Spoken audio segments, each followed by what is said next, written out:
ছাত্ররা, ক্লাস 9-এর ইতিহাসে আমরা আজকে আলোচনা করব ভিয়েনা কংগ্রেস 1815 খ্রিস্টাব্দে। আমরা সেই পরিস্থিতিটা বা প্রেক্ষাপটটা একবার প্রথমে আলোচনা করে নিই। ভিয়েনা কংগ্রেস এটা শুরু হয়েছিল বা এটা হয়েছিল 1815 খ্রিস্টাব্দে। 1815 খ্রিস্টাব্দে ওয়াটারলু যুদ্ধে নেপোলিয়নের চূড়ান্ত পরাজয় ঘটে, তাকে সেন্ট হেলেনা দ্বীপে নির্বাসিত করা হয়। সেই সময় ইউরোপে একটি রাজনৈতিক দ্বন্দ্ব শুরু হয়। সেই রাজনৈতিক দ্বন্দ্বের একদিকে ছিল প্রাচীন ব্যবস্থা, এই প্রচলিত পুরনো ব্যবস্থা, তার মধ্যে ছিল রাজতন্ত্র বা রাজা, ছিল ক্যাথলিক চার্চ, ছিল সামন্তপ্রভু। তার সঙ্গে যে দ্বন্দ্বটা শুরু হয়েছিল সেটা হলো নতুন ভাবধারা বা ফরাসি বিপ্লব জনিত ভাবধারা। তার মধ্যে ছিল উদারনীতি, জাতীয়তাবাদ, ব্যক্তি স্বাধীনতা ইত্যাদি বিষয়গুলো। এই দুটো বিষয় ছিল পরস্পর বিরোধী, আর তাদের মধ্যেই শুরু হয়েছিল আন্দোলন। এই আন্দোলন বা লড়াই যখন শুরু হয়, ঠিক সেই পরিস্থিতিতে ইউরোপের দেশগুলো ভিয়েনা সম্মেলনে বসেছিল। তারা যখন ভিয়েনা সম্মেলনে বসেছিল, তাদের সামনে কতগুলো সমস্যা ছিল। সেই সমস্যাগুলো আগে আমরা দেখব, এবং সেই সমস্যাগুলো সমাধান করাই ছিল তাদের কাছে মূল চ্যালেঞ্জ। দেখে নিই তাদের সমস্যাগুলো কী ছিল। তাদের মূল উদ্দেশ্য বা সমস্যাগুলো ছিল: এক, ইউরোপের রাজনৈতিক কাঠামো পুনর্গঠন। খ, নেপোলিয়নের উচ্ছেদ করা পুরনো রাজবংশগুলির পুনঃপ্রতিষ্ঠা। গ, ফ্রান্সের ক্ষমতা হ্রাস করা। ঘ, নেপোলিয়নের সঙ্গে যুদ্ধ করা রাষ্ট্রগুলির ক্ষতিপূরণ করা। আর ইউরোপের শক্তি সাম্য বজায় রাখা। তাহলে আমরা দেখতে পাচ্ছি যে তাদের সামনে সমস্যাগুলি কী ছিল। এক নম্বর, ইউরোপের রাজনৈতিক কাঠামো পুনর্গঠন করা। ফরাসি বিপ্লবের আগে ইউরোপের বিভিন্ন দেশে বিভিন্ন রাজবংশ রাজত্ব করত। নেপোলিয়ন ক্ষমতায় আসার পর পর্তুগাল, স্পেন, পোল্যান্ড এইরকম বিভিন্ন অঞ্চলগুলো জয় করে নেয়। জয় করে নিয়ে নেপোলিয়ন নতুন নতুন অংশ তৈরি করেন। Grand duchy of Warsaw, confederation of Rhine, এইরকম বিভিন্ন নতুন নতুন অঞ্চল, শাসন অঞ্চল তিনি তৈরি করেন। নেপোলিয়নের পতনের পর এই ভিয়েনা সম্মেলনে তাদের একটা উদ্দেশ্য ছিল এই পুরনো ব্যবস্থাকে আবার ফিরিয়ে আনা। নেপোলিয়ন যে নতুন রাজনৈতিক কাঠামো গড়ে তুলেছিলেন তাকে সরিয়ে দিয়ে বা ভেঙে দিয়ে আবার পুরনো যে ব্যবস্থা, সেই ব্যবস্থাকে ফিরিয়ে আনা। দ্বিতীয়ত, তাদের সামনে আরও একটা কাজ ছিল। নেপোলিয়ন বিভিন্ন জায়গা থেকে বিভিন্ন বংশকে উচ্ছেদ করেছিলেন। ফ্রান্স থেকে বুর্বো বংশকে উচ্ছেদ করা হয়েছিল আগেই, হল্যান্ড থেকে উচ্ছেদ করা হয়েছিল অরেঞ্জ রাজবংশকে। এইরকম যে বিভিন্ন রাজবংশগুলোকে উচ্ছেদ করা হয়েছিল, সেই রাজবংশগুলোকে আবার ফিরিয়ে আনা তাদের সিংহাসনে। এটা ছিল ভিয়েনা সম্মেলনের দ্বিতীয় উদ্দেশ্য। তৃতীয় উদ্দেশ্য আমরা যেটা দেখলাম, ফ্রান্সের ক্ষমতা হ্রাস করা। নেপোলিয়ন গ্র্যান্ড আর্মি তৈরি করেছিলেন। গোটা ইউরোপের বিশাল অঞ্চল জুড়ে নেপোলিয়নীয় সাম্রাজ্য প্রতিষ্ঠিত হয়েছিল। ফ্রান্সের শক্তি অন্যান্য দেশের তুলনায় বহুগুণ বৃদ্ধি পেয়েছিল। এদের একটা উদ্দেশ্য ছিল এই ফ্রান্সের ক্ষমতাকে হ্রাস করা। কোনো দেশের এত ক্ষমতা যদি বেড়ে যায়, অন্যান্য দেশগুলো তখন বিপদের সম্মুখীন হয়। সেই জন্য ফ্রান্সের ক্ষমতাকে হ্রাস করা ছিল তাদের 3 নম্বর উদ্দেশ্য। 4 নম্বর হচ্ছে ক্ষতিপূরণ করা। নেপোলিয়নের সঙ্গে যুদ্ধ করতে গিয়ে ইউরোপের প্রধান প্রধান রাষ্ট্রগুলো, রাশিয়া, অস্ট্রিয়া, ইংল্যান্ড, প্রাশিয়া, এই সব দেশগুলোর যে ক্ষতি হয়েছিল নেপোলিয়নের সঙ্গে যুদ্ধ করতে গিয়ে, সেই ক্ষতি পূরণ করে নেওয়া। এটা ছিল তাদের ভিয়েনা সম্মেলনের আরও একটি উদ্দেশ্য।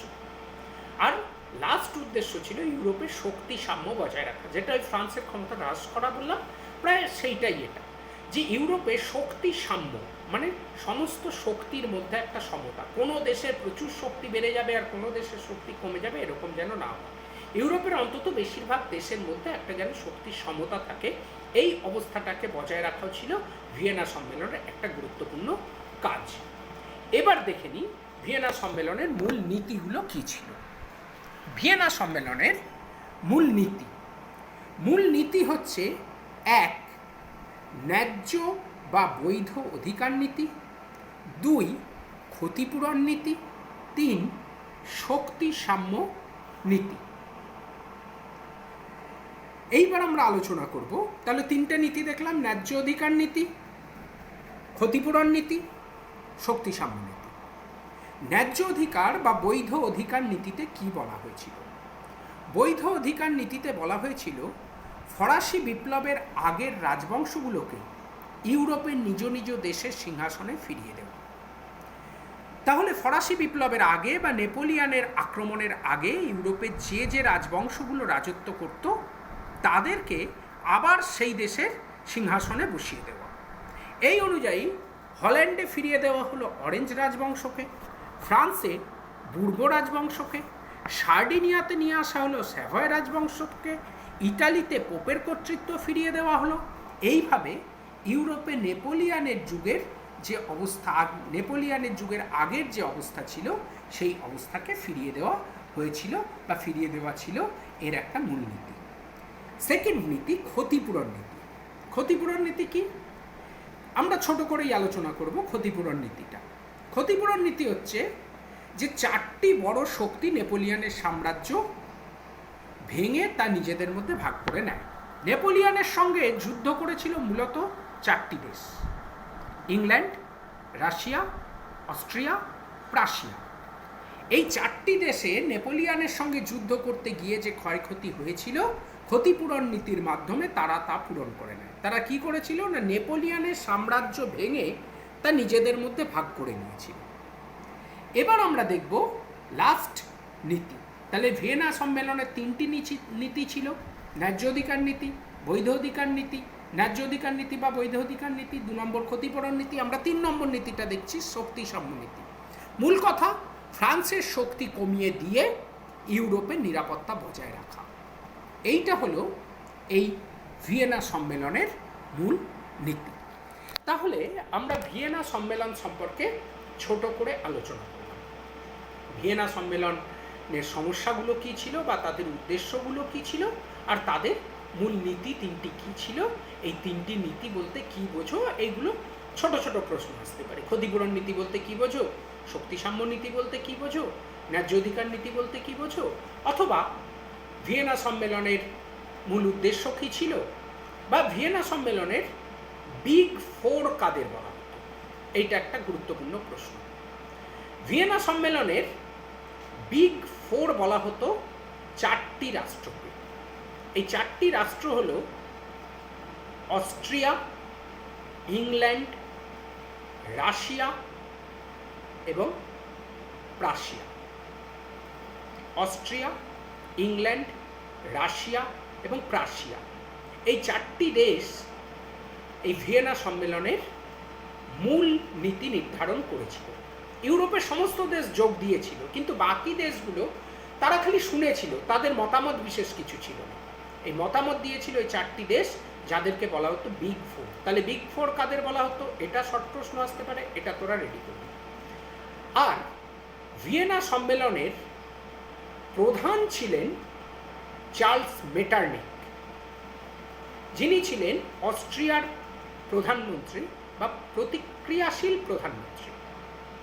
তাহলে এটা প্রশ্ন আসতে পারে 1 নম্বরে যে ভিয়েনা সম্মেলনের প্রাণপুরুষ কে ছিলেন বা প্রধান ব্যক্তিত্ব কে ছিলেন, প্রধান নীতি নির্ধারক কে ছিলেন? উত্তরটা দিতে হবে চার্লস মেটারনিক, অস্ট্রিয়ার প্রধানমন্ত্রী। তাহলে এই চলে গেল ভিয়েনা সম্মেলন। আমরা পড়ব পরবর্তী যে টপিকটা, ভেরি ভেরি ইম্পর্টেন্ট, বড় প্রশ্নের জন্য, সেটা হলো মেটারনিক সিস্টেম, মেটারনিক তন্ত্র বা মেটারনিক ব্যবস্থা। তাহলে আমাদের আগে জানতে হবে মেটারনিক কে ছিল। একটু আগেই জাস্ট বললাম, মেটারনিক ছিলেন অস্ট্রিয়ার প্রতিক্রিয়াশীল প্রধানমন্ত্রী। প্রতিক্রিয়াশীল কথার অর্থ কি? প্রতিক্রিয়াশীল কথার অর্থ হচ্ছে যিনি পুরনো রাজনৈতিক ব্যবস্থাকেই আঁকড়ে ধরে থাকতে চান, তাকে বলা হয় প্রতিক্রিয়াশীল। যেটা সমাজের ক্ষেত্রে আমরা রক্ষণশীল বলি যাদের, অর্থাৎ পুরনো ভাবধারাগুলোকে যারা ধরে রাখতে চান, তেমনি রাজনৈতিক ক্ষেত্রে যারা পুরনো রাজনৈতিক সিস্টেমটাকে আঁকড়ে ধরে রাখতে চান তাদের বলা হয় প্রতিক্রিয়াশীল। এই অস্ট্রিয়ার প্রতিক্রিয়াশীল প্রধানমন্ত্রী ছিলেন মেটারনিক। মেটারনিকের কিছু উপাধি ছিল। তাকে কূটনীতির রাজপুত্র বলা হতো, অথবা তাকে ইউরোপের প্রধানমন্ত্রী বলা হতো। কূটনীতির রাজপুত্র কেন বলা হতো না, কূটনীতি মানে হচ্ছে রাজনৈতিক দূরদৃষ্টি, একে বলা হয় কূটনৈতিক ব্যবস্থা বা কূটনৈতিক জ্ঞান। রাজনৈতিক দূরদৃষ্টি বা রাজনীতি সম্পর্কে সচেতনতা বা প্রজ্ঞা, একে বলা হয় কূটনীতি। এই কূটনীতির ব্যাপারে মেটারনিক ছিলেন অত্যন্ত দক্ষ এবং দূরদৃষ্টি সম্পন্ন, তাই তাকে বলা হতো কূটনীতির রাজপুত্র। আর তার সঙ্গে তাকে বলা হতো ইউরোপের প্রধানমন্ত্রী, কারণ তিনি শুধু নিজের অস্ট্রিয়া দেশটাকে পরিচালনা করেন, তার সঙ্গে সঙ্গে গোটা ইউরোপকে তিনি পরিচালনা করেছিলেন। গোটা ইউরোপের রাজনীতিটা তিনি নিয়ন্ত্রণ করতেন, তাই তাকে বলা হতো ইউরোপের প্রধানমন্ত্রী। 1815 থেকে 1848 খ্রিস্টাব্দ, এই দীর্ঘ সময় তিনি গোটা ইউরোপের রাজনীতিটাকে নিয়ন্ত্রণ করেছিলেন বলে 1815 থেকে 1848 খ্রিস্টাব্দ পর্যন্ত সময়কে বলা হয় মেটারনিকের যুগ। 1800 থেকে 1815 খ্রিস্টাব্দ পর্যন্ত হচ্ছে ইউরোপের নেপোলিয়ানের যুগ, আর 1815 পর থেকে 1848 খ্রিস্টাব্দ পর্যন্ত হচ্ছে ইউরোপে মেটারনিকের যুগ। এই মেটারনিক, তার মূল উদ্দেশ্য তার মূল আদর্শ কী ছিল সেটা আমরা একটু আলোচনা করে নিই। মেটারনিকের মূল আদর্শ ছিল প্রাক বিপ্লব ইউরোপের রাজনীতিকে ফিরিয়ে আনা, ফরাসি বিপ্লবের ভাবধারাগুলোকে দমন করা, আর অস্ট্রিয়াকে ইউরোপের শ্রেষ্ঠ শক্তিতে পরিণত করা। তাহলে আমরা দেখলাম যে মেটারনিক তন্ত্র, অস্ট্রিয়ার প্রধানমন্ত্রী মেটারনিক, তিনি ছিলেন প্রতিক্রিয়াশীল নেতা, তাকে বলা হতো কূটনীতির রাজপুত্র। 1815 থেকে 1848 পর্যন্ত সময়কালকে ইউরোপে মেটারনিকের যুগ বলা হতো। এবার আমরা তার মূল আদর্শ বা উদ্দেশ্যটা আলোচনা করি।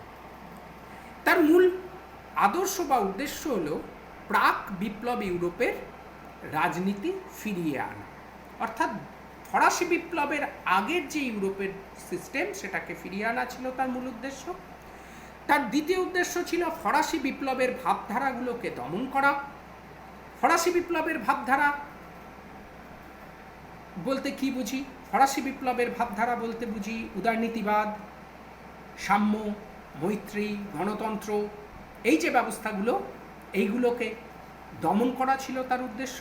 আর অস্ট্রিয়াকে ইউরোপের শ্রেষ্ঠ শক্তিতে পরিণত করা, এই মেটারনিকের মূল আদর্শ বা উদ্দেশ্য ছিল এটাই। প্রথম আমরা যে পয়েন্টটা পড়লাম, প্রাক বিপ্লব ইউরোপের রাজনীতিকে ফিরিয়ে আনা, এটা আমরা ভিয়েনা সম্মেলনের ন্যায্য বা বৈধ অধিকার নীতির মধ্যে কিন্তু দেখে নিয়েছি। অর্থাৎ ইউরোপের যে রাজবংশগুলো ছিল সেই রাজবংশকে পুনঃপ্রতিষ্ঠা করা তাদের সিংহাসনে, এইটাই ছিল ভিয়েনা কংগ্রেসের ন্যায্য অধিকার নীতি। মেটারনিক তন্ত্রেরও মূল উদ্দেশ্য ছিল এটাই। ফরাসি বিপ্লবের ভাবধারাগুলো বললাম তাকে দমন করা, আর অস্ট্রিয়াকে ইউরোপের শ্রেষ্ঠ শক্তিতে পরিণত করা। এর কারণ কি? কেন মেটারনিক এইরকম একটি প্রতিক্রিয়াশীল ভাবধারাকে গ্রহণ করেছিলেন? তার কারণ রাজতন্ত্রকে টিকিয়ে রাখা। তিনি মনে প্রাণে প্রাচীন পন্থাকে বিশ্বাস করতেন, রাজতন্ত্রের সমর্থক ছিলেন। তাই যে করে হোক শুধুমাত্র অস্ট্রিয়ায় নয়, গোটা ইউরোপে রাজতন্ত্রকে টিকিয়ে রাখার জন্য মেটারনিক তার সিস্টেম চালু করেছিলেন। তাহলে তার এই সিস্টেম চালু করার 1 নম্বর কারণ হচ্ছে রাজতন্ত্রকে টিকিয়ে রাখা, আর 2 নম্বর কারণ হচ্ছে অস্ট্রিয়া সাম্রাজ্যকে রক্ষা করা। অস্ট্রিয়া ছিল প্রচুর জাতির মানুষকে নিয়ে গঠিত একটা সাম্রাজ্য। এই সাম্রাজ্যের মধ্যে যদি জাতীয়তাবাদ বৃদ্ধি পায়, তাহলে বিভিন্ন জাতি যারা ছিল, পোল্যান্ডের অধিবাসীরা ছিল, ফিনল্যান্ডের অধিবাসীরা ছিল, স্লাভরা ছিল, প্রত্যেকে আলাদা হয়ে যেতে চাইবে এবং প্রত্যেকে আলাদা আলাদা জাতি গঠন করবে। আর প্রত্যেকে আলাদা আলাদা জাতি গঠন করলেই অস্ট্রিয়া সাম্রাজ্য ভেঙে পড়বে। তাই তিনি তার সাম্রাজ্যকে রক্ষার জন্য এই কঠোর দমনমূলক মেটারনিক তন্ত্র চালু করেছিলেন। এবার মেটারনিক তন্ত্র চালু করতে গিয়ে তিনি তা প্রয়োগ করেছিলেন কিভাবে, সেইটা আমরা একবার দেখে নেব। তিনি নিজ রাজ্যে বা নিজ রাষ্ট্রে সেটা কিভাবে প্রয়োগ করেছিলেন। তিনি জাতীয়তাবাদের কণ্ঠরোধ করলেন, অর্থাৎ প্রত্যেক জাতির নিজস্ব একটা ভূখণ্ড থাকবে, প্রত্যেক জাতি তাদের একটা স্বাধীনতা থাকবে। এই যে জাতীয়তাবোধ, এই জাতীয়তাবোধটাকে তিনি যে কোনোভাবে তাকে দমন করতে চেয়েছিলেন। তাকে দমন করার জন্য তিনি কি করলেন? বিশ্ববিদ্যালয়ের অভ্যন্তরে কঠোর নজরদারি চালালেন। ইতিহাস, দর্শন, রাষ্ট্রবিজ্ঞান পাঠ বন্ধ করলেন, বিদেশি পুস্তক, সংবাদপত্র নিষিদ্ধ করলেন, সভা সমিতি, সংবাদপত্রের স্বাধীনতা ও বাক স্বাধীনতা হরণ করলেন। তাহলে মেটার্নিখ কি কি ব্যবস্থা চালু করেছিলেন সেটা আমরা একবার দেখে নিই, যে তিনি নিজ রাজ্যে প্রয়োগ করার জন্য তিনি কি করেছিলেন। জাতীয়তাবোধের কণ্ঠরোধ করার জন্য তিনি বিশ্ববিদ্যালয়ের অভ্যন্তরে কঠোর নজরদারি চালালেন। বিশ্ববিদ্যালয়ের কিছু শিক্ষক এবং ছাত্ররা তারা জাতীয়তাবাদের প্রচার করতেন। বিভিন্ন গ্রন্থে জাতীয়তাবাদের কথা পড়ানো হতো, ফরাসি বিপ্লবের কথা পড়ানো হতো। এইগুলোকে তিনি কঠোরভাবে বন্ধ করার সিদ্ধান্ত নিলেন এবং তার জন্য গুপ্তচর বা গোয়েন্দা নিয়োগ করলেন, যে কোন কোন ছাত্র, কোন কোন টিচার, তারা কি কি পড়াচ্ছেন সেই সব বিষয়ে নজরদারি করার জন্য ব্যবস্থা নেওয়া হলো। বিশ্ববিদ্যালয়ের অভ্যন্তরে কঠোর নজরদারি করা হলো। দ্বিতীয়ত, ইতিহাস, দর্শন, রাষ্ট্রবিজ্ঞান এগুলো পাঠ বন্ধ হলো। ইতিহাস পড়লেই তারা ফরাসি বিপ্লবের কথা জানতে পারবে আমেরিকার স্বাধীনতা যুদ্ধের কথা, কিভাবে বিভিন্ন জাতি তারা মুক্তির জন্য লড়াই করছে। এই কথাগুলো জানতে পারলেই অস্ট্রিয়ার মানুষরাও মুক্তির জন্য লড়াই করবে, ইউরোপের মানুষরাও মুক্তির জন্য লড়াই করবে। তাই ইতিহাস পাঠ বন্ধ করলেন রাষ্ট্রবিজ্ঞান পাঠ, যার মধ্যে জাতীয়তাবাদের কথা ছিল, যার মধ্যে সার্বভৌমত্বের কথা ছিল, গণতন্ত্রের কথা ছিল, উদারনীতিবাদের কথা ছিল, এইগুলো বন্ধ করলেন। আর দর্শন বা ফিলোসফি পাঠ বন্ধ করলেন, যেগুলো মানুষের চেতনাকে জাগ্রত করে, সেটাকেও তিনি বন্ধ করে দিলেন, কারণ তিনি চেয়েছিলেন প্রাচীন অবস্থাটাকে টিকিয়ে রাখতে। অস্ট্রিয়ায় বিদেশি পুস্তক বা সংবাদপত্র আসা নিষিদ্ধ হয়ে গেল। বাইরে থেকে কোনো বই অস্ট্রিয়ায় আসতে পারবে না এবং কোনো বাইরের কোনো সংবাদপত্র আসতে পারবে না। আর দেশের মধ্যে যে সংবাদপত্রগুলো থাকবে তাদের স্বাধীনতা খর্ব করা হবে, অর্থাৎ তারা নিজের ইচ্ছা মতো লিখতে পারবে না। কি লিখবে সেটা সরকার ঠিক করে দেবে। সংবাদপত্রের স্বাধীনতা নিষিদ্ধ করা হলো বা অধিকার করা হলো। এছাড়া সভা সমিতি নিষিদ্ধ করা হলো, কোনো রকম সভা সমিতি করা যাবে না। সভা সমিতি মানেই সেখানে মানুষ একের সঙ্গে একে মিলবে এবং তাদের মধ্যে থেকে তাদের যে মনের চেতনা, চিন্তা, সেগুলো জাগ্রত হবে, অতএব ওটাকে বন্ধ করে দেওয়া। সভা সমিতি বন্ধ হলো, বাক স্বাধীনতা হরণ করা হলো, অর্থাৎ কেউ নিজের কোনো জিনিস অপছন্দ হলো সেটা খোলাখুলি বলা, তার বিরুদ্ধে প্রতিবাদ করা, এইগুলো করা যাবে না, নিষিদ্ধ করা হলো। এইভাবে মেটার্নিখ তিনি অস্ট্রিয়ায় তার নীতি চালু করলেন। এবার দেখে নিই যে তিনি ইউরোপে কিভাবে বাকি দেশে চালু করলেন। অস্ট্রিয়ার সঙ্গে সংযুক্ত একটা দেশ ছিল জার্মানি। এই জার্মানিতে এই নীতি চালু করার জন্য 1819 খ্রিস্টাব্দে তিনি কার্লসবার্গ ডিক্রি প্রয়োগ করে অস্ট্রিয়ার মতো দমননীতি চালু করলেন। অর্থাৎ অস্ট্রিয়ার পার্শ্ববর্তী জার্মানিতে 1819 খ্রিস্টাব্দে তিনি কার্লসবার্গ ডিক্রি চালু করলেন। ডিক্রি মানে ঘোষণা। কার্লসবার্গ শহর থেকে এই ডিক্রিটা ঘোষণা করলেন, করে বললেন অস্ট্রিয়ার মতো এখানেও বিদেশি পুস্তক আসতে পারবে না, এখানেও বিশ্ববিদ্যালয়গুলির ওপর নজরদারি চালানো হবে, এখানেও সংবাদপত্রের স্বাধীনতা হরণ করা হবে, এখানেও বাক স্বাধীনতা থাকবে না। এইভাবে জার্মানিতেও তিনি নিজের যে নীতি সেটাকে চালু করলেন। তার সঙ্গে সঙ্গে 1815 খ্রিস্টাব্দেই তিনি ইউরোপীয় শক্তি সমবায় চালু করলেন। ইউরোপের বিভিন্ন দেশগুলো, রাজতান্ত্রিক দেশগুলোকে নিয়ে তিনি একটি জোট গঠন করলেন, যার নাম ছিল ইউরোপীয় শক্তি সমবায় বা কনসার্ট অফ ইউরোপ। এই ইউরোপীয় শক্তি সমবায় গঠন করে সমগ্র ইউরোপে তিনি প্রতিক্রিয়াশীল নীতি চালু করেছিলেন। এই ইউরোপীয় শক্তি সমবায়ের মূল কথাই ছিল, যদি কোনো দেশে কোনো জাতীয়তাবাদী আন্দোলন হয়, যদি ফ্রান্সের মতো অন্য কোনো দেশে এই রকম সাধারণ মানুষ রাজতন্ত্রের বিরুদ্ধে আন্দোলন করে, তখন ইউরোপীয় শক্তি সমবায়ের যে সদস্য রাষ্ট্রগুলো আছে তারা একযোগে সেই অঞ্চলের সেই যে জাতীয়তাবাদী আন্দোলনগুলো দমন করে দেবে। এই জন্যই তিনি সারা ইউরোপে প্রতিক্রিয়াশীল ব্যবস্থা বা প্রাচীন ব্যবস্থা চালু রাখার উদ্দেশ্যেই কিন্তু ইউরোপীয় শক্তি সমবায় গঠন করলেন। এবং সেই মতো ইউরোপের বিভিন্ন দেশে, সিসিলি, নেপলস, জার্মানির ফ্র্যাঙ্কফুর্ট, বিভিন্ন অঞ্চলে স্যাভয়, নিস প্রভৃতি বিভিন্ন অঞ্চলে যেখানে যেখানে মানুষ মুক্তির জন্য লড়াই করেছিল, ইউরোপীয় শক্তি সমবায় মেটার্নিকের নেতৃত্বে সেই সব আন্দোলনগুলোকে দমন করে দিয়েছিল। কিন্তু দমন করে দিলেও শেষ পর্যন্ত মেটার্নিক তন্ত্র কিন্তু ব্যর্থ হয়ে যায়। কিভাবে মেটার্নিক সিস্টেম ব্যর্থ হয়ে যায় আমরা সেটা একবার আলোচনা করে নিই। মেটার্নিক সিস্টেমের ব্যর্থতা কী ছিল? ব্যর্থতা, তিনি দমন পীড়ন করে এই প্রতিক্রিয়াশীল নীতিকে আটকে রাখতে পারেননি। অর্থাৎ একটা প্রাচীন সিস্টেমকে এইভাবে কিন্তু কোনো দিন আটকে রাখা যায় না। অর্থাৎ তিনি মোটর গাড়ি আটকে গরুর গাড়ি চালাতে চেয়েছিলেন। যত জোরই করা হোক, মানুষ কিন্তু উন্নতি আধুনিকতার পথে সব সময় সমস্ত বাধা অতিক্রম করে এগিয়ে গেছে, এখানেও তাই হলো। তিনি প্রগতিশীলতাকে আটকে রাখতে চেয়েছিলেন, কিন্তু জোর করে এইভাবে প্রগতিশীলতাকে আটকে রাখা যায়নি।